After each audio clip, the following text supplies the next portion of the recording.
Olá, sou a Mariana Alvim, bem-vindos ao Vale a Pena, o meu podcast onde conhecemos as pessoas enquanto leitores, com o apoio da WUC, a maior livraria online portuguesa. Fiquem por aí, vale a pena. Tenho comigo hoje o Pedro Mexia, nasceu em Lisboa, trabalhou no Diário de Notícias e no Público antes de se tornar crítico literário e cronista no Expresso, foi também diretor da Cinemateca Portuguesa, atualmente é crítico e cronista do Expresso, publicou 8 coletâneas de poesia, editou volumes de crónicas, dos quais o penúltimo, Lá Fora, venceu o grande prémio de crónica da APE, 5 volumes de diários e a peça Suécia, a convite do Teatro Nacional São João. É engraçado porque começamos logo aqui com o teu currículo, que me mostra um bocadinho. Explica-me um bocadinho a tua escolha dos livros hoje, porque há uma peça, há um diário, mas... Sim, aliás, antes de mais, obrigado pelo convite. Os livros que eu escolhi, aliás, têm a ver com as coisas que eu escrevi, com os géneros. Eu sou costumo dizer que sou um dos poucos portugueses que nunca quis escrever um romance e, portanto, não tenho grande fascínio pelo romance enquanto autor, digamos assim. E às vezes como leitor também tenho um certo pé atrás, mas sempre gostei muito de géneros, não vou dizer que são menores, mas com menor aceitação, como o diário, escrevi diários, como a poesia, escrevi poemas, e o teatro. Por exemplo, eu leio imenso teatro, eu leio muito mais teatro do que vou ao teatro, e as pessoas de teatro acham isso horrível, porque o teatro é só em palco, mas eu vejo o teatro também como literatura. Mas acontece, adoras uma peça que lês, vais tentar ver? Ou tens medo da desilusão, porque foi a tua maneira que imaginaste? Não, muitas vezes são peças que estrearam noutros países e que eu não tive possibilidade de ver.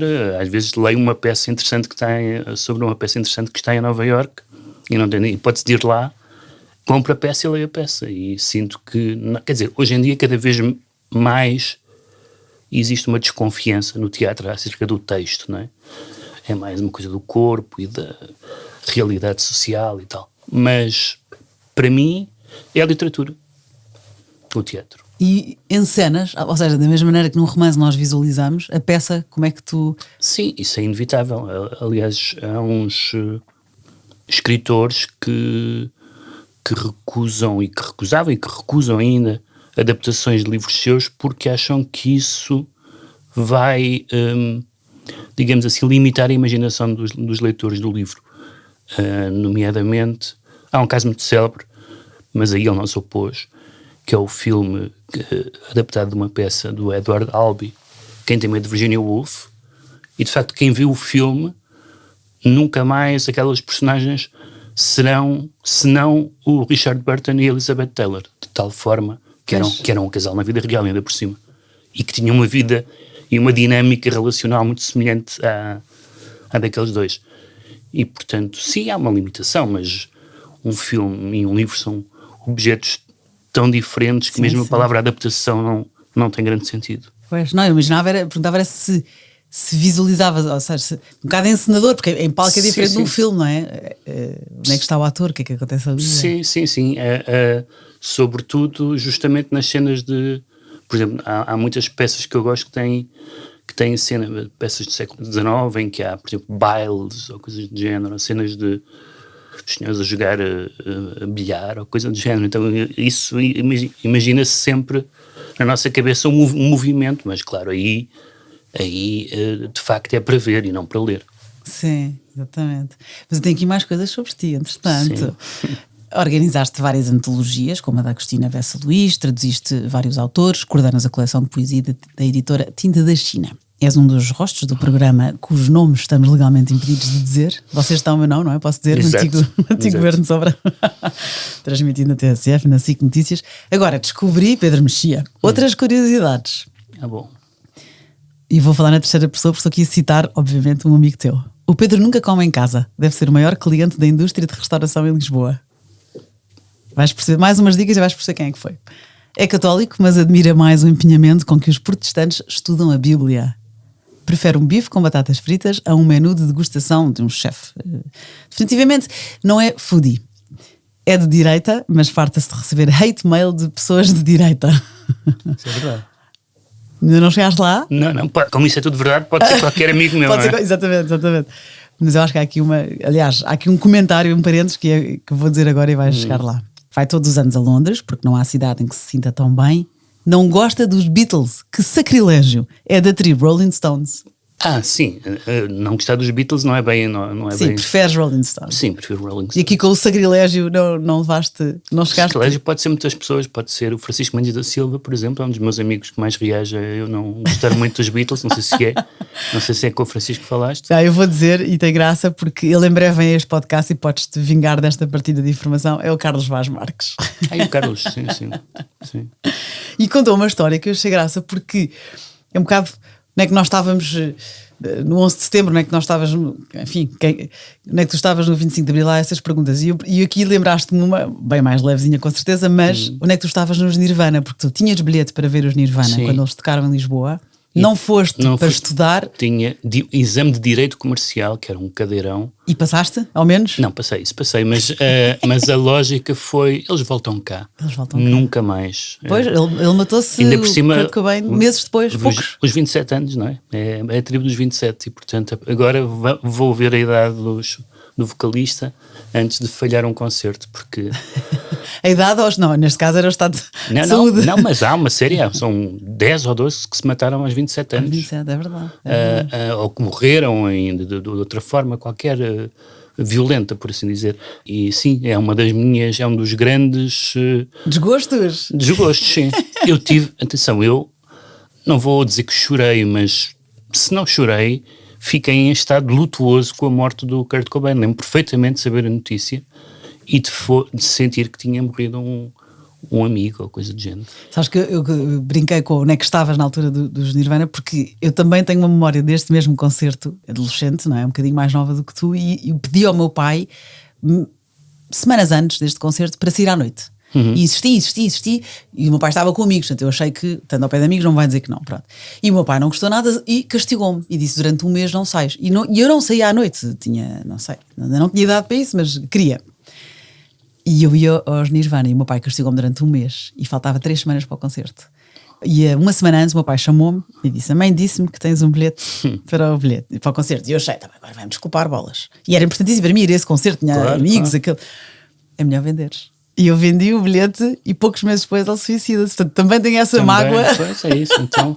Achei imensa graça. Vamos escarpir essa falha. Que não... Mas pronto. Depois, a última curiosidade aqui do Carlos Vaz Marques. O Pedro Mexia nem sempre foi Mexia. Na infância, na adolescência e na faculdade sempre foi conhecido por Pedro Chorão. E eu achei que era alcunha e te perguntar porquê, mas não, é o teu apelido. Então é o meu apelido. Bigode Chorão. Sim, e eu comecei a assinar assim, mas depois percebi que havia um pintor que ainda é primo, ainda tem algum grau de parentesco com a família do meu pai, que assina Pedro Chorão. E por isso optei por o apelido da minha mãe. Não tenho nenhuma outra justificação especial senão essa. E diz uma coisa então, Pedro Mexia, tens os teus poemas reunidos numa edição que saiu agora neste verão de 2024 e muitos parabéns, e está bem bonita. E tens apenas um assinado como Pedro Chorão, que é o catálogo. Porquê? Não, porque o Pedro Chorão é o pintor, justamente. Então é sobre... Porque... É sobre ele. Okay. Acho que é uma dedicatória, salvo erro. Não, é no título, sim. Pois era as cores azuis. É para identificar quem é. Não, é que eu, entretanto, conheci o Pedro Chorão e fui ao ateliê dele e tive uma conversa com ele sobre o azul, que é a minha cor preferida, como se nota pela capa. A capa é linda, é também a minha cor preferida. Portanto, e então... foi fascinante ouvir um pintor a falar dos tipos de azul, sendo que ele tinha uma curiosidade que eu achei muita graça, que era, conhecia todos os tipos de azul, mas não sabia como é que se chamavam, isto é, tal como eu.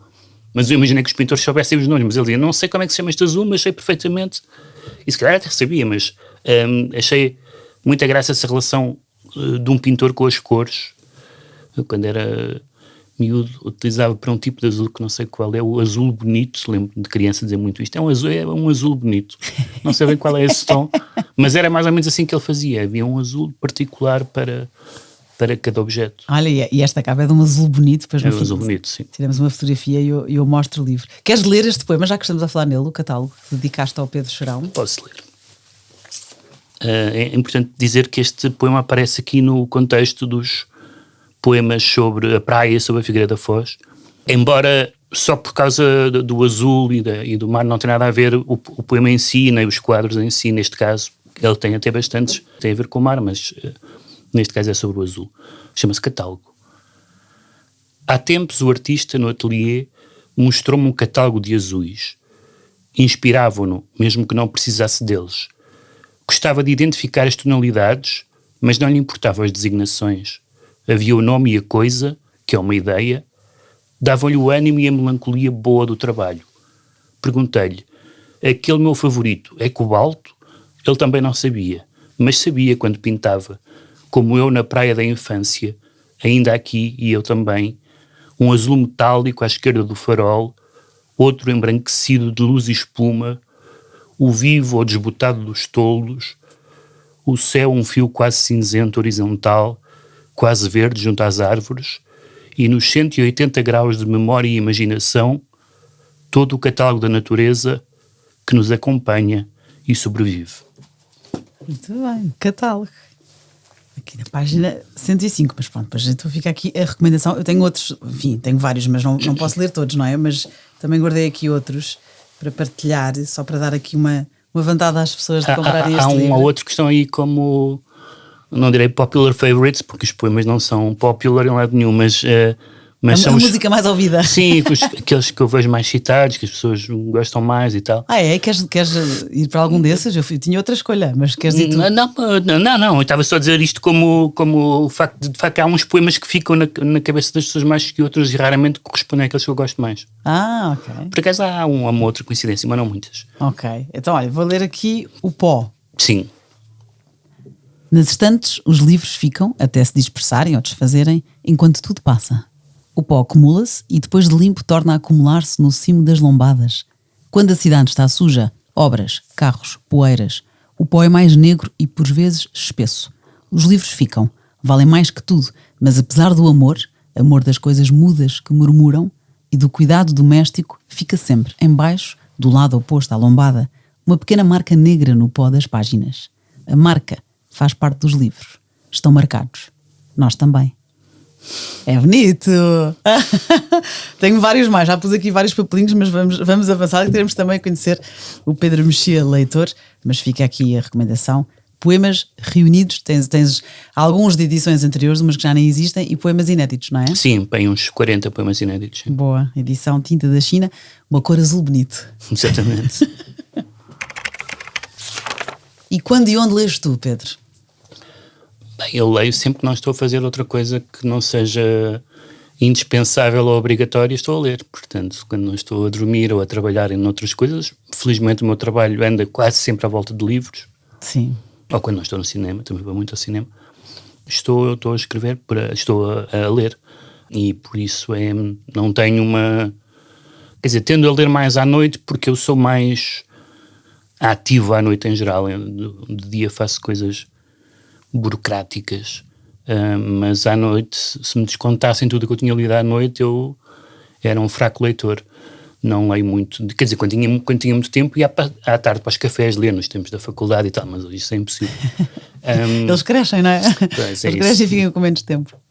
E portanto não tenho mas quer dizer, estou sempre a ler e estou sempre a ler em várias, porque tenho, digamos, as novidades que tenho que ir acompanhando e escolhendo os livros sobre os quais quero escrever no Expresso, e depois tenho os livros que não são novidade, ou os livros que não são edição portuguesa, que têm a ver com os meus gostos e com os meus interesses, e portanto estão sempre três é diminuir a coisa, mas pronto. E lês ao mesmo tempo? Sim, tenho vários. Sim. Pois tens que...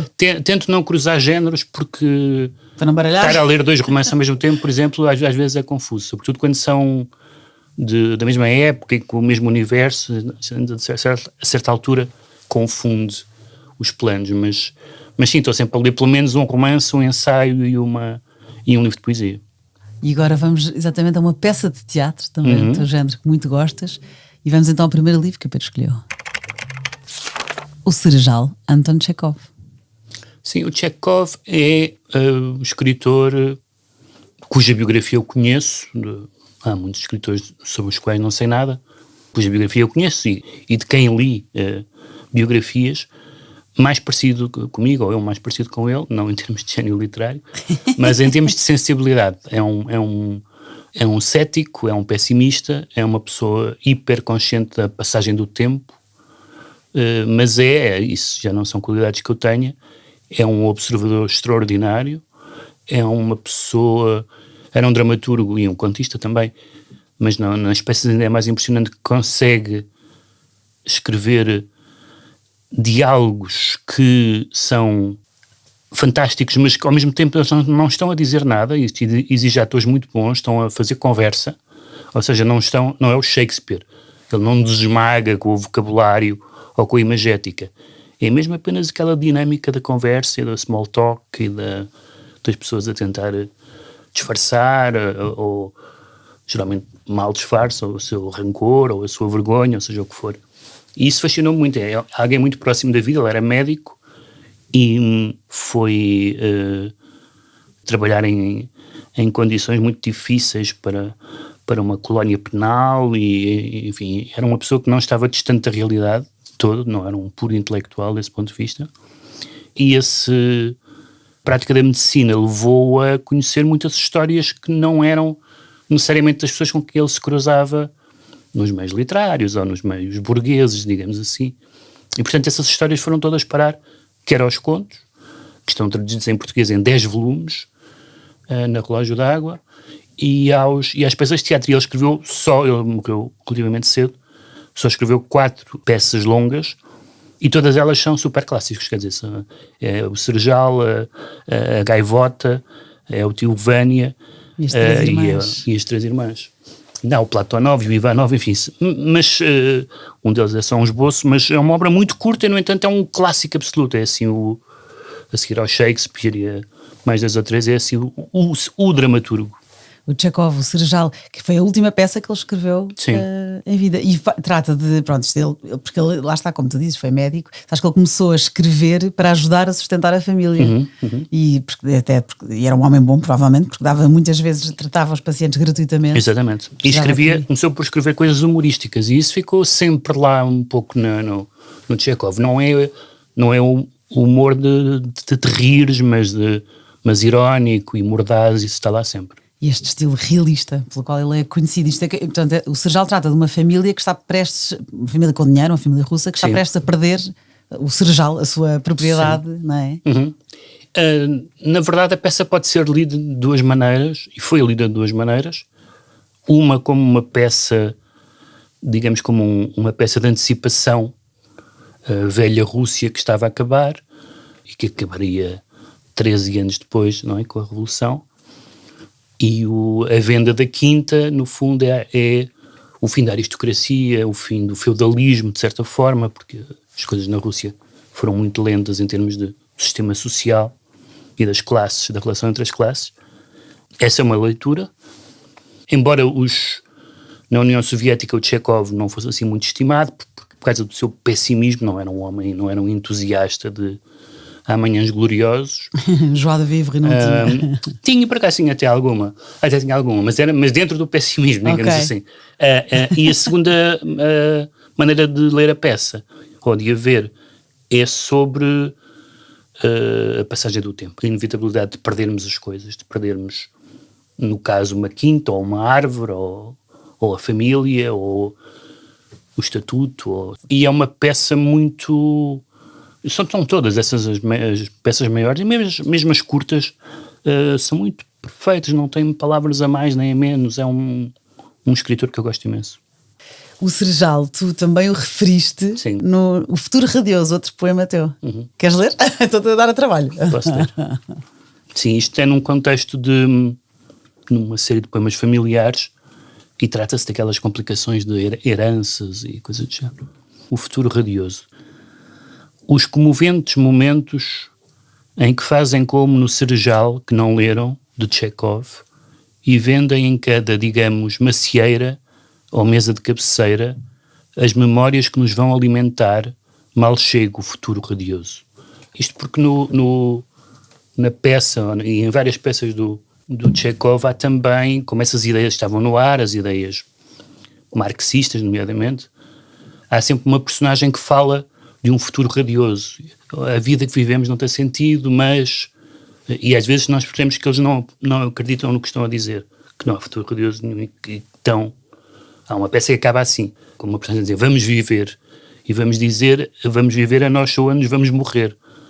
E ele equilibra muito bem essa aparente contradição entre o final da peça, que no papel é positivo, mas nenhum ator faz aquilo como se fosse positivo, ou seja, é uma espécie de otimismo, de recurso no momento de desespero. E isso é muito fascinante. O Serjal, do Chekhov. Tu disseste há pouco que te identificavas com o Chekhov. Eu achei aqui, encontrei mais semelhanças, não é comparando, encontrei semelhanças com o T.S. Eliot. Ao estudá-lo, A Terra Devastada foi o poema, agora é um poema que tu escolheste, cerca de quase 70 páginas. Sim, isso aliás é tão assim que é a única fotografia que está pendurada no meu escritório. Olha que engraçado. É o T.S. Eliot, sim, porque o T.S. Eliot foi o meu encontro com a poesia. Isto é, não foi o primeiro poeta que li, nem um pouco mais ou menos, mas tinha lido poesia, gostava de poesia, mas gostava de poesia como gostava de literatura em geral. Quando descobri o livro do Eliot, não foi esse, foi um anterior, aliás foi o poema central do livro anterior, que tem outros, que se chama Prufrock e Outras Observações, é o nome do livro, e o poema central chama-se A Canção de Amor de J. Alfred Prufrock. Que está traduzido, foi ver. Que está traduzido, sim, uma edição muito pequenina da Assíria Alvim, e que eu comprei alguns na faculdade, e quando li aquilo pensei, é isto que me interessa, é este tipo de linguagem que me interessa. Não necessariamente aqueles concreto, mas é uma linguagem que era memorável, sintética, que misturava as referências à alta e à baixa cultura, que às vezes era meditativa, outras vezes era simplesmente musical, ou até provocadora em alguns momentos.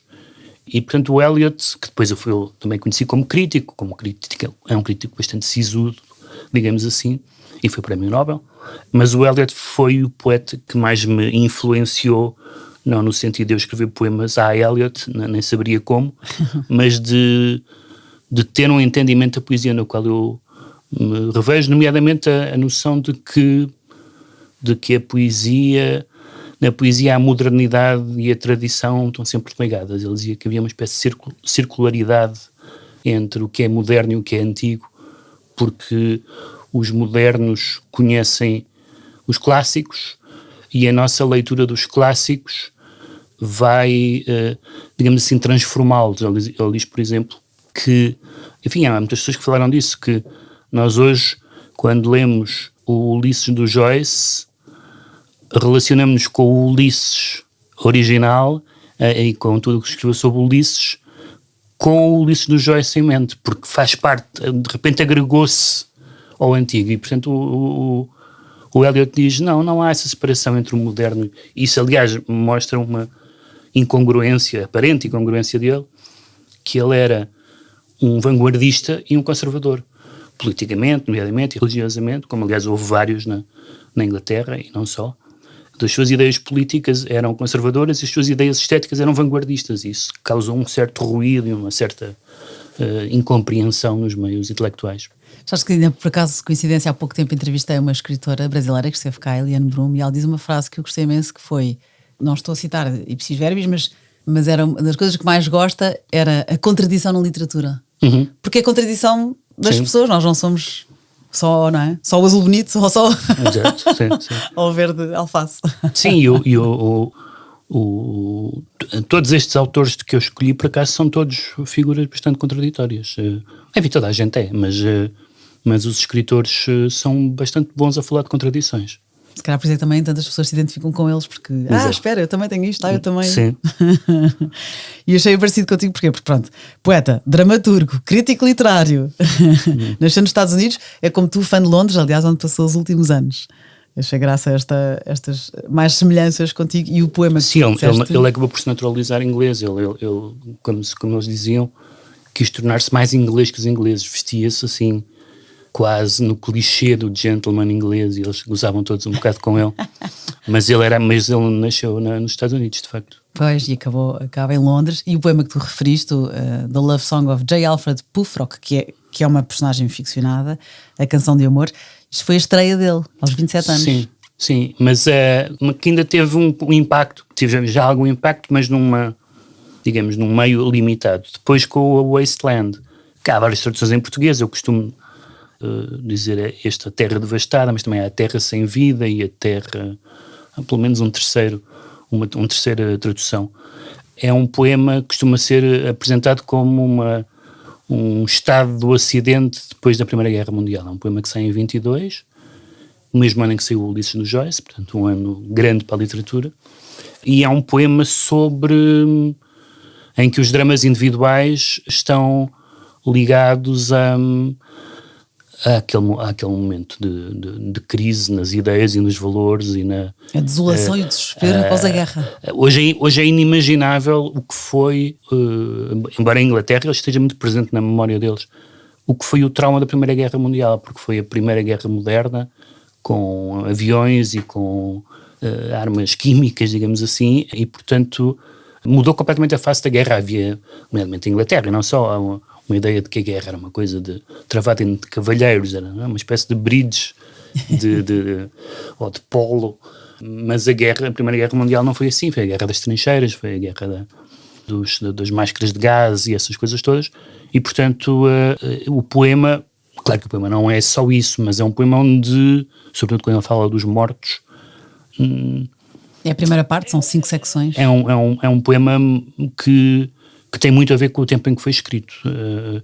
Depois o segundo Eliot, digamos assim, já é diferente, porque ele depois converte-se e na segunda parte da carreira dele é um poeta já mais religioso, no sentido amplo, metafísico, mas ao mesmo tempo abordável por quem não seja religioso ou metafísico, ou seja, o que ele fala é do sentido e do tempo, e portanto são temas que interessam a todos os leitores. E sobretudo é um poeta muito, muito difícil.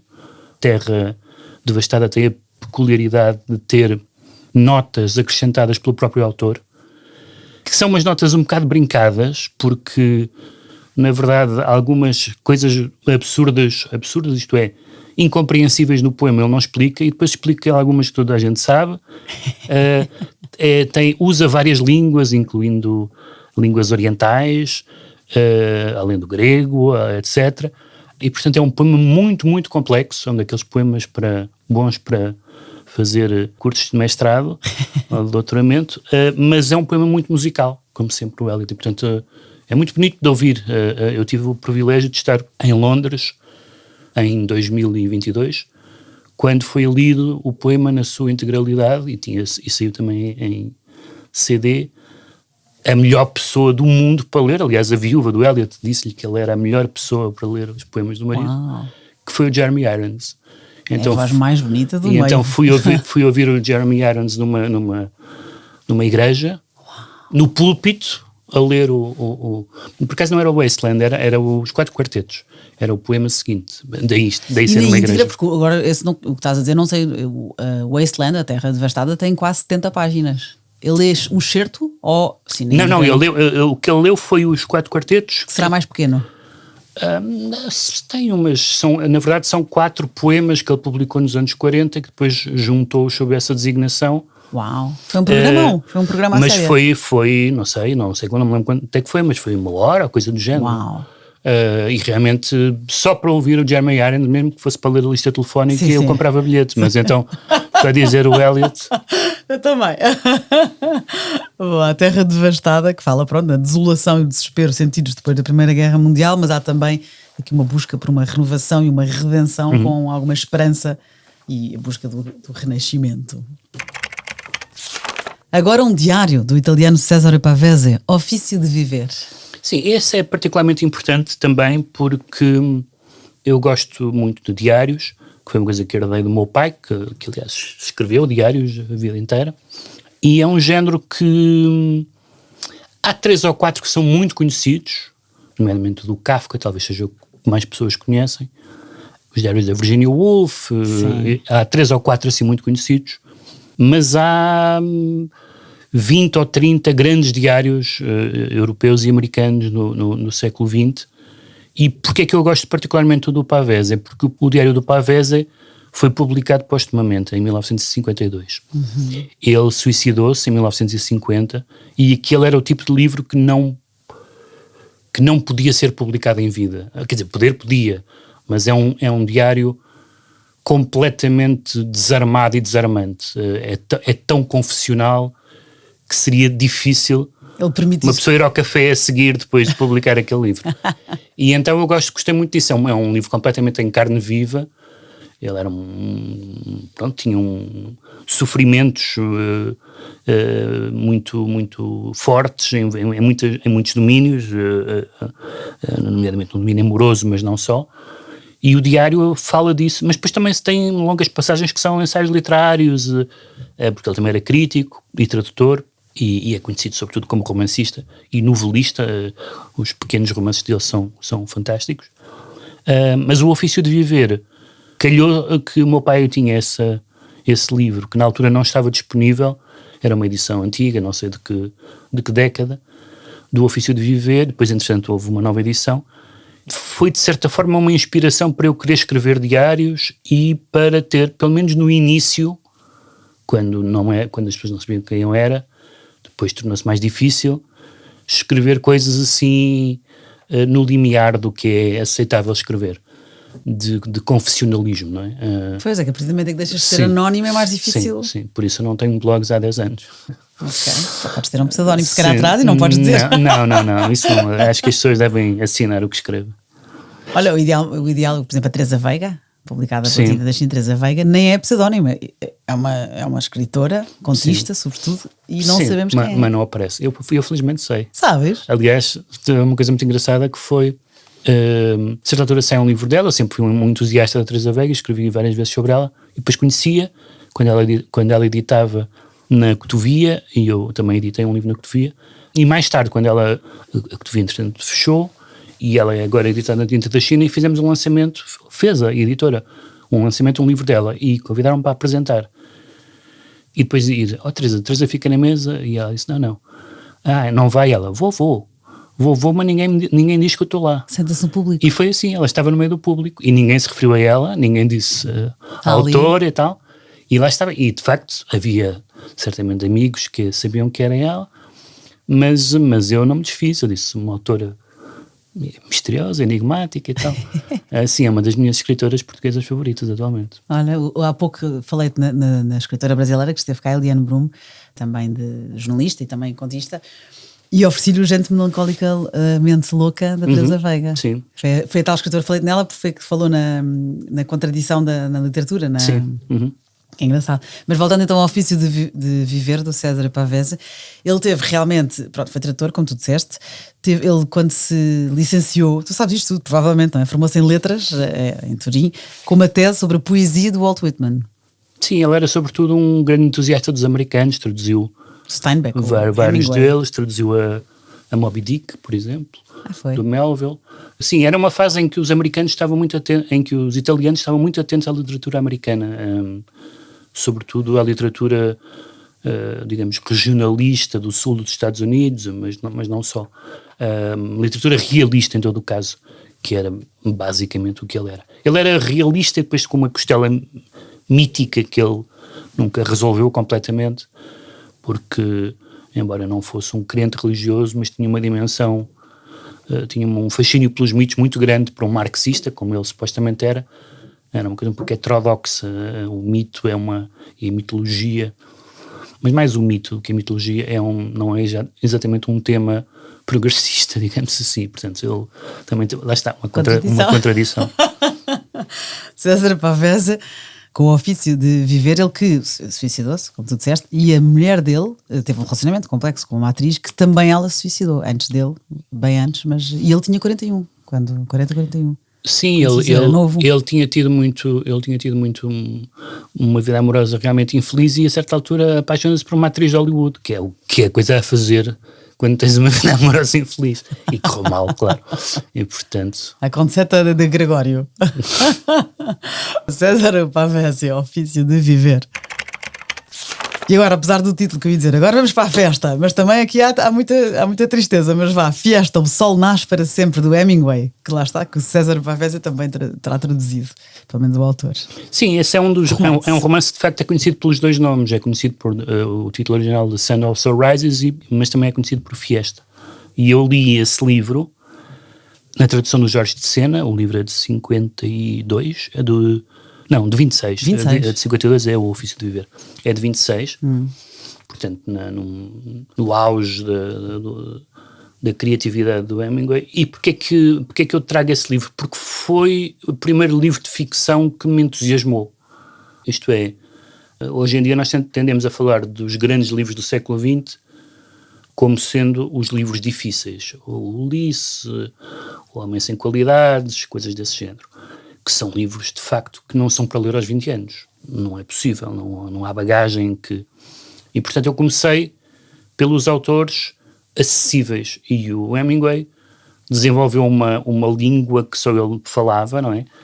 Em que as frases parecem ter sido... Cada frase que parece ter sido revista 300 vezes antes de passar à próxima. Muito sucinta, mas muito tensa, muito...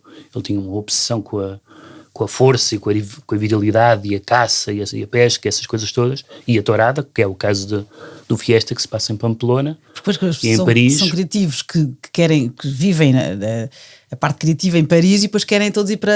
Não se identificam, não? Apesar de estar lá, tens Picasso, tens Sim, estavam lá os grandes expatriados todos, estavam e americanos também. Em Paris e depois vão para a Espanha. Sim, vão para a Espanha. Então aquilo... ele gostava muito de touradas. Portanto, há essa parte das touradas, mas as touradas é como que uma imagem da força e da tragédia que ele sempre acompanhou. Ele combateu na Guerra Civil de Espanha, etc. E ao mesmo tempo, lá está uma contradição, ao mesmo tempo o protagonista que está apaixonado tem uma ferida de guerra e é impotente. E, portanto, a impotência era o horror absoluto para o Hemingway, que era a impotência física, que era qualquer espécie de impotência, tanto que ele também se suicidou quando as suas faculdades estavam diminuídas. Portanto, para ele a força, esse é um lado um bocadinho, digamos assim, perturbador, o culto da força que ele tinha, mas tinha um pouco, ou bastante. E entretanto ele teve, e a propósito estava a falar disso, lá está, que acaba em suicídio, mas eu fui investigar aqui, porque o Hemingway nós achamos que já, quer dizer, eu falo para mim porque tu saberás muito mais, mas acho que já conheço, não é? O Hemingway já. Sim. E de repente fui investigar assim mais curiosidades, já não, umas não sabia, outras não me lembrava, porque ele teve um acidente em que se magoou levou um tiro mesmo, já levou um tiro enquanto lutava com o tubarão, depois esteve na Primeira Guerra Mundial, juntou-se a uma unidade de ambulâncias e levou com estilhaços numa bomba numa perna, mas depois esta não sabia, ele teve em 2 dias, com a 4ª mulher, casado 4 vezes, 2 acidentes de avião num safari em África, um dia que tem um acidente de avião, no dia a seguir outra vez. Sim, mas isso faz parte. A realidade ultrapassa a ficção. Isso faz parte é como aquelas pessoas que gostam de mostrar cicatrizes. Isto foi quando eu estava no mato e não sei o quê. Havia a nota, não é? Era Vietnam City e o português diz Appendicity. E então aquilo isso fazia parte de uma espécie de biografia mítica, não era um homem que não virava a cara não tinha medo de nada, que não virava a cara ao perigo e às causas justas, e portanto ele teve de certa forma que viver à altura da imagem que ele próprio deu de si ao mundo, e isso nem sempre foi fácil. Ganhar o proveito da fama que tem. E teve o proveito, porque também foi Nobel, mas sim, isso é verdade. Mas este Fiesta do Sol Nasce para Sempre, no fundo retrata a geração perdida, não é? Sim, é a chamada geração perdida, sim. Depois da Primeira Guerra Mundial. Quer dizer que foi para a geração perdida se eu fosse muito bem, porque do ponto de vista artístico, essas pessoas que estavam em Paris, e não só em Paris, essas pessoas que estavam em Paris, nomeadamente na literatura, nas artes plásticas, mas também alguns cineastas, evidentemente, e outros artistas. Ainda hoje falamos nele. Quer dizer, basta falar, de facto, no Hemingway, no Picasso, e portanto concentrou-se ali a modernidade, só que é uma modernidade diferente da modernidade do Eliot e da modernidade do Joyce, que são modernidades complexas, por assim dizer, e os livros do Hemingway distinguem-se por serem muito fáceis de ler, ou seja, para ele, digamos, a fluência, ele também foi jornalista, etc., e a fluência era muito importante, portanto não há ninguém que pegue num romance ou num livro de contos do Hemingway e que diga, eu não consigo ler isto. E isso é muito raro. Nessa época estavam-se a escrever livros, sei lá, há livros da Virginia Woolf que são complicadíssimos. São Sim, complicadíssimos. sim. Dá mais trabalho. E o Hemingway é vem de outra escola, e eu achei isso muito... Depois, evidentemente, comecei a ler os difíceis. Mas achei que foi uma boa entrada, foi um pouco casual, mas foi a minha entrada Aliás, a minha entrada até acho que foi o Adeus às Armas, mas eu gosto mais do Fiesta. Da Fiesta, O Sol Nasce para Sempre, do Hemingway. Outro pormenor que eu achei muita graça, e que aqui dentro de toda a tragédia, de todas estas novelas recambulescas, mas que aconteceu mesmo, diz que ele gostava muito de boxe também, era desportista, claro. e chegou a ter um ringue de boxe em casa, mas depois quando foi para a Guerra Civil, na altura casado com a segunda mulher, ela substituiu o ring boxe por uma piscina. Pronto, então, claro. Patrão fora. Patrão fora, exatamente. E não os devia estar a correr muito bem, aliás, foi a segunda mulher de 4. Hemingway. Agora, Pedro Mexia. O Cerejal, do Chekhov. A Terra Devastada, T.S. Eliot. Ofício de Viver, César Pavese. E o Fiesta, do Hemingway. Se tivesses de escolher só um. Seria provavelmente o Eliot, por causa do meu interesse pela poesia. O Eliot não é só, nem sequer sei dizer se é o meu poeta favorito, mas foi o poeta mais importante para mim. E portanto só isso, ou seja, é verdade que eu escrevi uma peça de teatro, mas não me considero um dramaturgo. Também não me digo de mim próprio que sou um poeta, mas enfim, escrevi livros de poesia. Tu és um poeta.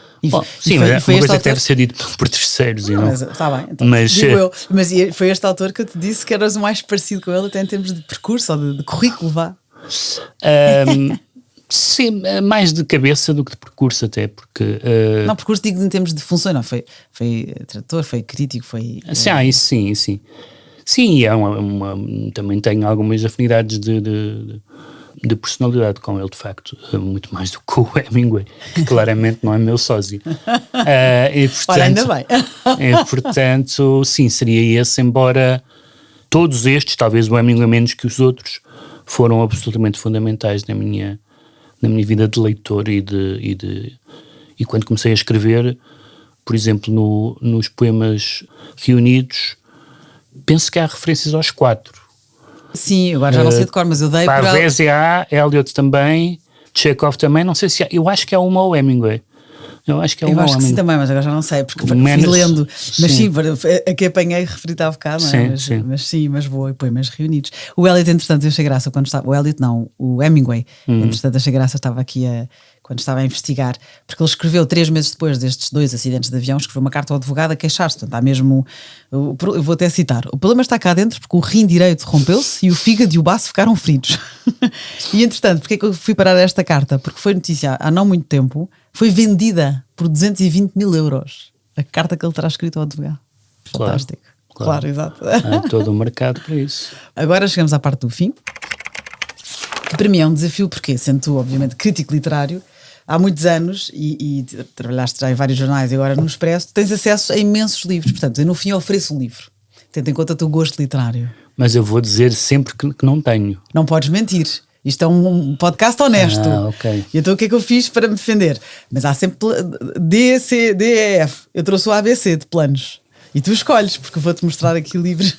Para já, com certeza que já conheço e queria te recomendar, mas já conheces com certeza o Reviver o Passado em Brideshead. É um dos meus romances favoritos, sim. É. Olha. Por causa da série de televisão, cheguei lá por causa da série e do Jeremy Irons, precisamente. É com ele, olha, já não sabia, eu não vi a série. Ok, então pronto. Sim. Então, primeira recomendação que correu bem, já leste, mas acertei no género, porque o Zé Diogo Quintela, por acaso, já cá esteve neste podcast e escolheu esse livro, foi assim que eu o conheci. Sim, é maravilhoso. Pronto, Reviver o Passado em Brideshead, do Evelyn Vaughn. Agora, vê lá se conheces, vou-te mostrar aqui ao Pedro. Yasmina Reza. O meu irmão Sérgio, da Yasmina Reza, exatamente. Natasha Brown, Encontro. Tradução da Tânia Ganho. Alia Trabuco Zeran, A Subtração. Esta eu li limpa e adorei o livro desta autora. Conheces estes livros? Não conheço os livros, quer dizer, conheço a Natasha Brown e já li a Yasmina Reza. Esta Alia Trabuco Zeran nunca ouvi falar. Ok. Portanto, é a minha. Então, olha, vou só aqui assim para os nossos ouvintes. Este livro foi finalista do Ben Booker Prize, foi vencedor do prémio Mejor Novela Inédita del Ministério de las Culturas do Chile. Filhos de ex-militantes da resistência chilena, Ikela e Felipe, são amigos inseparáveis, perseguidos pelas sombras de morte e terror do regime de Pinochet. O curso dos dias altera-se quando um manto de cinzas vulcânicas cobre a cidade e Paloma, que Ikela conhecera anos antes, regressa do exílio para repatriar o corpo da sua mãe, entretanto desviado para o país vizinho. Pronto, isto é uma geração perdida do Chile, eu não Sim. quero aqui... O Chile tem ótimos escritores. Aliás, há um escritor atual chileno que se chama Alejandro Zambra, que é um dos... Sim, o que é que ele escreveu? Está cá traduzido. Há pelo menos 2 Poeta livros dele. chileno. Poeta chileno. Poeta chileno. Já foi escolhido aqui neste podcast. Exatamente, é um belíssimo livro. Olha, e a Subtração? Eu não conheço ainda esse livro. Conheço o Limpa, que te recomendo, gostei imenso Sim. também. Então pronto, então ficas com a Olha, Subtração. não conhecia todo, nem a autora nem o livro. Boa, então espero que gostes. Ainda bem. E obrigada. Eu faço sempre essa coisa quando me dão livros. Eu faço sempre coisa, não tinha. E em geral tenho. Pois, com certeza. Porque recebo as novidades e compro muita coisa. Mas aqui foi o caso mesmo de um livro que eu não tinha. Então pronto, E não acredito em ti. conhecia. É verdade. Olha, obrigadíssima, Obrigado, Pedro. Mariana. Gostei muito. Obrigado. E obrigada a quem nos ouve. Para a semana a mais.